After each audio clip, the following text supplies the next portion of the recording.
আসসালামু আলাইকুম। আমি আরজু। ভালোবাসা দিবসে ভালোবাসা আপনাদের সাথে শেয়ার করতে শেয়ার শপিং দিচ্ছে সকল প্রোডাক্টের উপরে 40% ডিসকাউন্ট। এই ভিডিওতে যতগুলো প্রোডাক্ট দিয়েছেন সবগুলোতে পাবেন আপনি 40% ডিসকাউন্ট। ডিসকাউন্টটি থাকবে শুধুমাত্র 14 ফেব্রুয়ারি পর্যন্ত।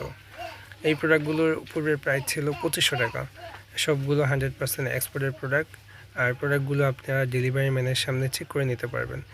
আপনারা ভিডিওতে দেখানো প্রোডাক্টগুলো স্ক্রিনশট নিয়ে আমাদের মেসেঞ্জারে বা হোয়াটসঅ্যাপে যেখানেই পারেন সেখানেই আপনারা নক দিয়ে সাইজ জেনে নিতে পারেন। সবগুলো সাইজ অ্যাভেলেবেল নেই, তাই অবশ্যই সাইজ জেনে তারপরে অর্ডার করবেন। সবগুলো প্রোডাক্ট 100% অরিজিনাল। সবগুলো প্রোডাক্টই আপনি ডেলিভারি ম্যানের সামনে চেক করে নিতে পারবেন। এছাড়াও আমাদের এই যে যতগুলো প্রোডাক্ট আছে সবগুলোতেই আপনারা এই অফারটি পাবেন। 40% ডিসকাউন্ট থাকবে। আর ডিসকাউন্টে এগুলোর প্রাইস হয় অনলি 1500 টাকা। 40% পূর্বে প্রাইস ছিল 2500 টাকা, এখন 40% ডিসকাউন্ট দিয়ে প্রাইস অনলি 1500 টাকা। আর বাচ্চাদের জুতো আছে আমাদের পেজে, আপনারা দেখে নিতে পারেন। হাই নেক বুট আছে, লং বুট আছে। তাহলে আজ এই পর্যন্তই। অফারটি মিস করবেন না। ভালো থাকবেন। আল্লাহ।